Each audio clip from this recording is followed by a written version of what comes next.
Apparently, the stress and the worries and the fear, it arises somewhere. And that somewhere is individually always inside oneself. And this is the paradox part sometimes about this world, that you know when you are sad, the sadness sits inside of you. When you worry about something, it's your worry. You worry.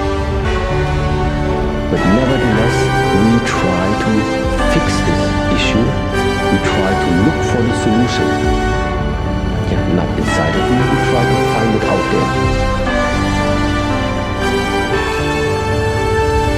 If you are completely obsessed and totally focused, if you're taking massive action and getting better and better at executing, there's only one more thing you need to get whatever you want, and that's grace. Some call it luck, some call it grace, you might call it God, but there's no question in my life that grace is there. It's those things that show up to guide you when you've done the first two steps and your intent is something larger than just yourself. And so as you begin to look at where you want to go, beginning to embrace that, it's possible. I'm blessed and highly favored. I've got a lot going for me. I've got some good stuff in me. And it's possible that I can bring my greatness out here in the universe.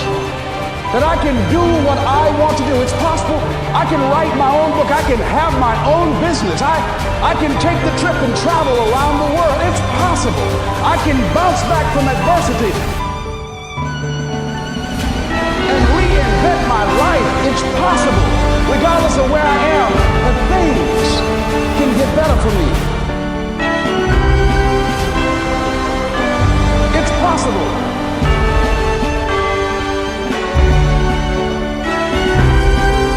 What you say to yourself matters. And we understand that from a common sense perspective. But somewhere along the line, we have all stopped saying, you're going to make it, you got this. And we've started saying, you're a piece of shit, you're not good enough, why even bother? And when you start your day by saying, I look terrible, I screwed up again yesterday, I hate my life, that's not going to motivate you to change it. And so your sense of feeling like the effort is worth it begins and ends with how encouraging, supportive, and kind you are to yourself. We're hypnotized or conditioned into believing we need a reason for gratitude or joy, and until I get that, I'm this. If you have the thought of your future and you feel the lack that it's not there, then you're back to the victim, right? But if you can have the thought, and the thought actually produces, just like fear, the thought of something terrible happening in your life creates the feeling of fear, the thought of something wonderful in your life creating the feeling of gratitude. Then when you think about your future, you begin to emotionally condition your body into that future. Now here's the payoff. Thoughts are the electrical charge in the quantum field, and feelings are the magnetic charge in the quantum field. And how you think and how you feel broadcasts information and energy into the field. The question is, what are you broadcasting every single day? People are so not present. They're not communicating clearly. They're making mistakes. They're not pursuing mastery. It's costing so much energy. It's like they will tell you, like, I'm not paid enough, I'm not getting a lot from the world, I'm not very successful, no one applauds me, I don't have a nice home, I don't have a nice whatever. But they're not looking in the mirror, and I call it APR, absolute personal responsibility. Stop lying to yourself. Take a good hard look at your mindset, heart set, health set, and soul set. You're creating it.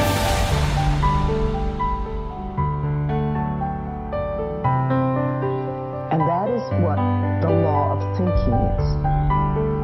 When you learn how it works, miracles happen.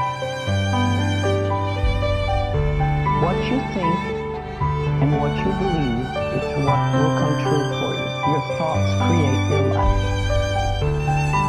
It's that simple. And when you can get that,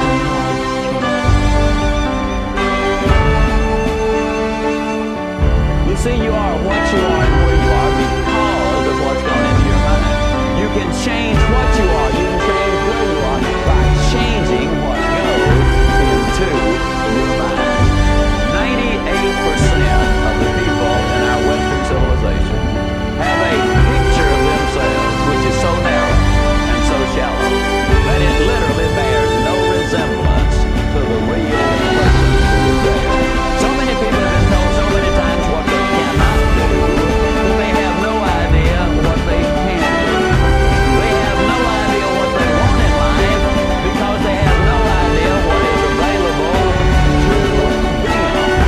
The picture they have of themselves will not permit themselves to see some of the magnificent things that are available. I've looked in the mirror every morning and asked myself, if today were the last day of my life, would I want to do what I am about to do today? And whenever the answer has been no for too many days in a row, I know I need to change something.